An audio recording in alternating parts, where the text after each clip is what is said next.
Train to Win. You guys are crazy. Proud of it, baby. Charlie Sheen, Michael Biehn. See you later! Navy SEALs. Sounds like fun. It is. Rated R. Watch out for sneak preview July 15th at selected theaters. Folks, we're back with another new episode of Unfinished Business Television, but you know where we're at. In the deep dive! And I am your host, Jeff Galashaw at Unfinished B2. And with me, as always, is my co-host, Andre Joseph of AJ Epics Productions. Navy SEALs! That pretty much spells it all out of what movie we're talking about this week. We're talking about Navy SEALs from 1990, directed by Louis Teague and written by Gary Goldman and Chuck Farfer? We'll just call him Chuck. Okay. With an all-star cast of Charlie Sheen, Michael Biehn, Joanne Whalley, Rick Rossovich, Bill Paxton, Dennis Haysbert, S. Epitha Merkson, and gang. This film is about this elite SEAL force that was started by JFK, who goes on rescue missions. Basically, they act like Marines, but they're Navy SEALs. And this film in particular follows this elite team that can be called upon any time, where they go on a rescue mission and notice that there were Stinger missiles, so that they eventually are called into action to track down this terrorist who has these missiles and must romance Joanne Whalley because she's a reporter who has had the most interviews with him. So basically, pump her for information. And we watch as they go, their near misses, their missions, how hard they play, how hard they work, and bond. Andre, this was your pick. So why did you pick 1990s Navy SEALs? And I picked this movie for the most weird and obscure reason. So when this movie came out, I remember it was pretty hyped up. You know, Charlie Sheen was sort of at the top of his game. He wasn't the Tiger Blood winning guy that went all ape shit and crazy. At that time, he had a hot career with Platoon, Wall Street, Major League, 8 Men Out. And this was one of those star vehicles where they tried to make him into an action star. And here he was right next to Michael Biehn of the Terminator, Aliens, The Abyss, and basically every James Cameron movie to that point.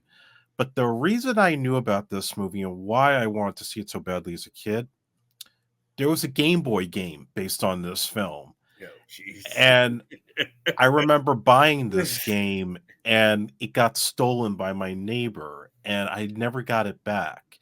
Now it's not a great video game and it's only come out for that platform and for the Commodore 64 for those of you in the UK and some other platforms. But you know, like playing that game, I wanted to see this movie. So I didn't get to see it until my parents rented it. And yeah, it ain't exactly the greatest action movie ever produced. In fact, it feels like this came out in 1990. This was a leftover of the 80s because the whole movie feels like it's a Top Gun ripoff. You know, down to the music, down to all the scenes with the guys partying and playing golf instead of doing the volleyball scene. The bit with we'll get later into the spoilers, but when they're toasting a fallen comrade at the bar and there's a little bit of a thing that goes on down there. So a lot of weird stuff, but the way this movie came about was Chuck, we'll call him, was an active Navy SEAL at that time. He was actually selling a script based on the life of Ernest Hemingway, and he was convinced by his agent to write about his experiences as a Navy SEAL, because this is right around the time of Top Gun. Everybody wanted to do movies about the military and glorifying the military. So Orion Pictures, the home of RoboCop, decided to buy the script, and then there were a number of rewrites by a number of different people. Gary Goldman, who wrote Total Recall. Kevin Jarre, who wrote Rambo First Blood Part 2, did a rewrite. But the strike had happened that year with the 1988 writer's strike. So he actually had a really good script with a lot of depth, but he couldn't finish it. And then Angelo Pizzo also came in, tried to flesh it out some more. But by the time they were ready to shoot, the script was never really finished. So believe it or not, Charlie Sheen and Michael Biehn had to rewrite their own dialogue on the set, which you could expect made things challenging. Of course, they went through all their training. They obviously got into what it takes to be a Navy SEAL. And it feels like when you watch this movie, yes, it feels like a Top Gun ripoff. It also feels like a movie James Cameron should have directed. Because where are they casting all of these actors who've worked in James Cameron movies between Biehn and Rick Rossovich and Bill Paxton? And then you have Dennis Haysbert reuniting with Charlie Sheen from Major League, which they had just done a year earlier. So that's like kind of this weird thing going on with the casting of getting all these guys together. And also, too, Ridley Scott almost directed this movie, but he turned it down. Roger Donaldson, who had just done No Way Out for Orion, he was offered, turned it down to do Cocktail instead. And Richard Marquand of Return of the Jedi fame was he was set to do it, and then he died. So they get Louis Teague, who did Jewel of the Nile, and he does a serviceable job. Yeah, it's not horrible. Okay, I don't know what movie I saw, but I remember the trailer for Navy SEALs before it, because I remember in the trailer the scene where Charlie Sheen jumps out of the Jeep into the water and thinking, "Yo, that looks so cool." But I never saw it from beginning to end. Like, I never rented it. I never watched it on television. But, I did, for the first time, watch it after you made your deep dive. So it gave me a good reason, because it was always one of those movies that's on your list. Like, I'm going to watch this someday when I'm in the mood. So I was like, and I'll admit, at the time when it first came out and I saw that trailer, I was like, Charlie Sheen is cool. I got to see this, man. I hadn't seen Platoon at the time. That's when he was like jumping off the car to go to the wedding. Exactly, because I'm like Charlie Sheen, Ferris Bueller's Day Off, and 2 for the Road or 3 for the Road. Okay. I knew. Oh, and Lucas is. Oh, and The Wraith. So that's where I was coming from. Charlie Sheen being cool. I hadn't even seen Platoon or any of his critical acclaimed work. I'm watching the B movie stuff of his and be like, that dude's cool. And look at that hair. And probably Major League. But watching this movie, OMG, it felt like G.I. Joe the movie, only they couldn't afford to use the characters' names. So they're just like, here's General kind of Duke-ish. Here's kind of this guy. And, okay, I know Bill Paxton's in the movie, but you barely see him, And by the end, like, spoiler, like, when he gets killed in the war, it's just like, Bill Paxton was in this movie? Where the hell has he been half these scenes? And it plays into this thing that all war movies do with snipers. They're the quiet, like, cool guy who's standing in the corner, so used to spending time by himself. He's like a samurai or a sensei, so that when he gets killed, it's like, oh my God, the whole spirit of the team is broken. Because they did this in Saving Private Ryan. American Sniper was a 2-hour version of it. It just showing he had a human life. But watching this movie, Charlie Sheen, the guy who I thought was going to be the cool, is the most asshole character in this movie. He uses racist terms. Yeah. He almost basically sexually assaults Joanne Wally. And it seems like the movie thinks this will be good banter of, is she like the bad boy or the good guy? I'm just like, this movie is ridiculous. Dennis Haysbert. Huge spoiler alert. Yeah. The first dude on the team got to be the black guy who gets killed. That's still fucked up. And that they have to do the whole thing where they had this whole plot with him and the captain from Law and Order. They're supposed to get married, but he keeps getting called on to work. And because they're not married, when he dies, they don't give her the flag. So there's this whole emotional scene with her and Michael Biehn over that. And that's still kind of, even though other guys get killed off later, that's still messed up. The black dude's got to go. Exactly. And he gets killed because of Charlie Sheen, basically. Yeah. Kill Pedro Serrano, you asshole. Who then is like, oh, I feel so guilty about that. Oh, glad you feel guilty about it. You should. Well, he got revenge. He's got money from those Allstate commercials. But that's also where the 80s part comes in, because that dude they got Dennis Haysbert with, it is a step away from a Jerry curl, you know? Mm-hmm. And you give this big production for this wedding, and he got to leave right in the middle of it. Come on, man. You don't even do that to white guys in these movies. Seriously. But yeah, like you were saying earlier about like the plot, it just feels like they took a bunch of other plots from war movies, put them all together, and it's sort of like how we were talking about on another episode. You don't exactly know what's going on, but you're following it, you know, as they tell you to. Like, yeah, now we've got to do this. Now we've got to do that. And they build up Charlie Sheen so much that we got to watch him get his repossessed car, you know, in an action sequence that goes from bike to truck to driving it off to then dodging other cars. And I'm just like, just call him the star, but then you make it like Michael Bihn's more the star. And all he does is be honorable. He doesn't do anything like action-wise, like that impressive. And you know, and that's the other problem I have with this is that you look at Charlie Sheen, and you were just saying before, like his character's supposed to be like very amped up and loves the adrenaline of the job, and then that ends up getting Dennis Haysbert killed. I feel like when you watch this movie, you could tell the guy was high.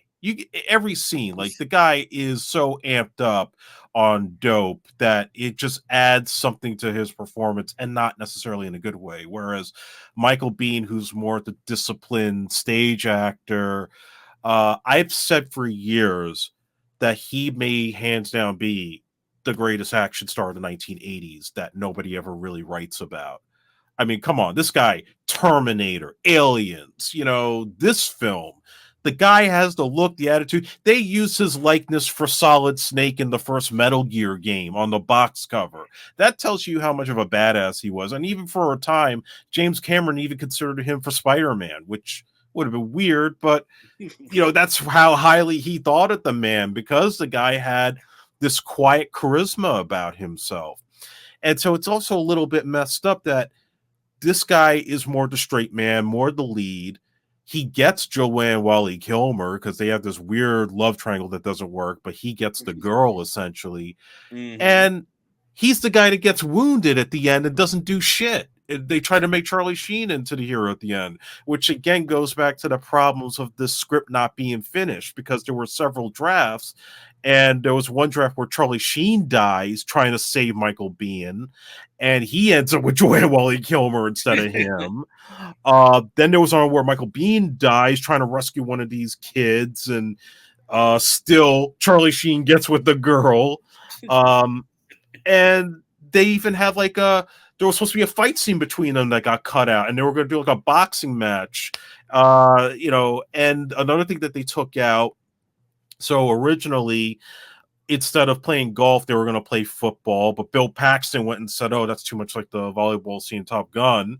And even before that, they were thinking about doing a thing with girls in bikinis having knives thrown at them, but they thought that was too misogynistic. Like, what the hell? Yeah, so they said, well, let's just have the guys play golf. And yeah, they try to make it a little exciting, but that's just boring as hell. And that seemed like a scene that should have been in Hot Shots, not this. It's supposed to be a straightforward action picture. Well, and then you have the scene where Michael Biehn takes Joanne Wally into like their practice room, and then all of a sudden the guys are coming in shooting all around her. That makes as much sense as the girls with in bikinis with knives being thrown. But also this movie, I know Michael Biehn looked forward to making this movie and then said he had the worst experience of his life making it, because he knew it could be better, you know, and it became just generic.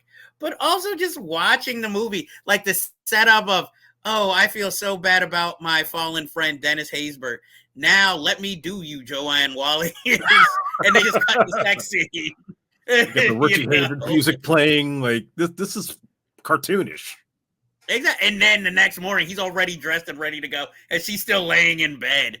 And like the music to me is just so generic. There is nothing memorable about this soundtrack, you know. And even in the foreign country, they're supposed to be fighting. This looks like a set, you know, that they're fighting on. And like I said, Bill Paxton's death would make more sense if I actually felt I knew his character. That's why when Dennis Haysbert gets killed, there's so much there's so much buildup. Soon as I saw like him talking to her after the golf game, I knew Dennis Haysbert's a goner. Yeah, because they have built this storyline up way too much for him to live. Or and if he does live, he's got to be paralyzed. yeah, and then speaking again about the music too, like obviously this is the same guy who did the music for Cobra, Sylvester Levy. And one thing about it, besides the fact that it already has that outdated synthesizer sound that was kind of outdated by the time you got to the 90s, it sounded like he was doing covers of the Top Gun theme and the theme from Predator with the synthesizer. And that it seemed like they had a temp track and they're like, oh, just copy and paste. That seems like the cheap way to go to make this movie stay on budget.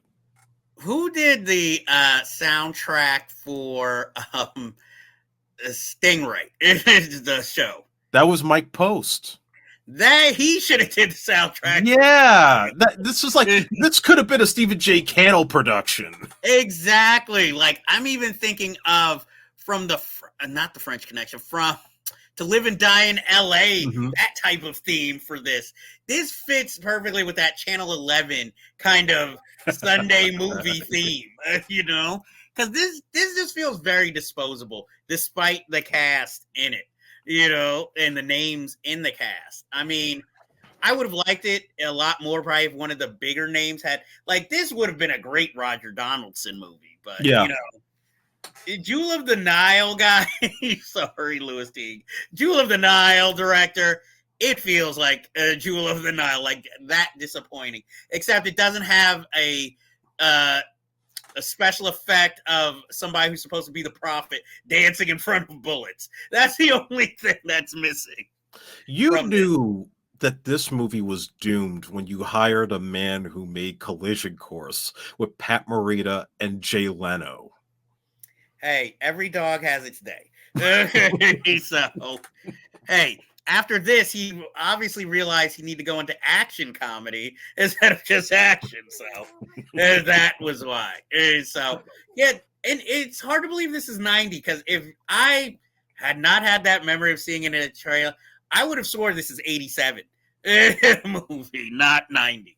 And trust me, no matter what Bill Paxton might say, this was never going to be confused with Top Gun. So, because that's quality filmmaking. This movie, no. Do you think there's any movie out there that depicts the Navy SEALs better than this? No, I think even like Zero Dark 30. Oh, any movie is better than this movie. Even though I know you didn't like it, I liked G.I. Joe, the movie, the first one. I like the second one. The first one was trash. No, I would rather watch that than this. You know, you should watch my movie then. No, I will tell you what. If this was made today, though, I could see Channing Tatum in the Charlie Sheen role. Yeah. Hey, maybe that's what they should do for a G.I. Joe reboot. Take the script of this movie, make it better, and then just put, hey, that's Duke, that's Hawk, you know. And you also know this movie was in trouble when a real Navy SEAL actually critiqued this and said that the only realistic scene was Charlie Sheen waking up on the beach hungover. I'm surprised he didn't say the golf scene was the most realistic. I guess Navy SEAls don't do golf. Maybe the generals, but not the the cadets and the lieutenants. And why is Dennis Haysbert the only one who brought a date the golf course. Yeah, did he have like a picnic or something? Like, what Exactly. Why'd they go off into the distance like they're secret lovers? And like, who does she have to talk to while he's playing golf with the guys? Yeah, they don't have their spouses around. That's usually what you would see. Exactly. Where are the army wives? I guess apparently Dennis Haysbert is the only one willing to have a career and a wife at that point. But yeah, I'm sorry. I would not recommend this sober to watch. Because even watching it, I'm like, okay, I'm into the nostalgic 80s watching it. But then I'm like, wait, there's still 40 more minutes to go? Like, this needs to end. I don't recommend it also for fans of Titus Weaver who want to see him get beat up and kissed by Charlie Sheen. Oh, that's in the charisma scene for Charlie after he's like insulted Joanne Wally and implies he's planning on date raping her. So I'm like, yes, and that's your lead character there, guys. So I would say skip it unless you just really want to get the Kevin Smith Clerks joke. And Andre, what would you say about this film for the folks at home? I say all these actors have done far better movies, even Charlie Sheen, in terms of action pictures. This is unfortunately one of those movies that doesn't work. And I think it even kind of contributed to Orion going bankrupt. Well, I know it wasn't a big hit, but everybody seems to know the name of it, though. And that video game wasn't much better either, I gotta say. Especially when you have to play Charlie Sheen's character in it. Well, without the date rape. The date rape level. Exactly. Like, you must date rape a girl. Hey, this is the bonus round. You want to be a SEAL, don't you? Anyway, other than the off-color humor, that ends this episode of Unfinished Navy Business SEALs Deep Dive, where we really lived up to Deep Dive in this episode. And so we bid you adieu until next time.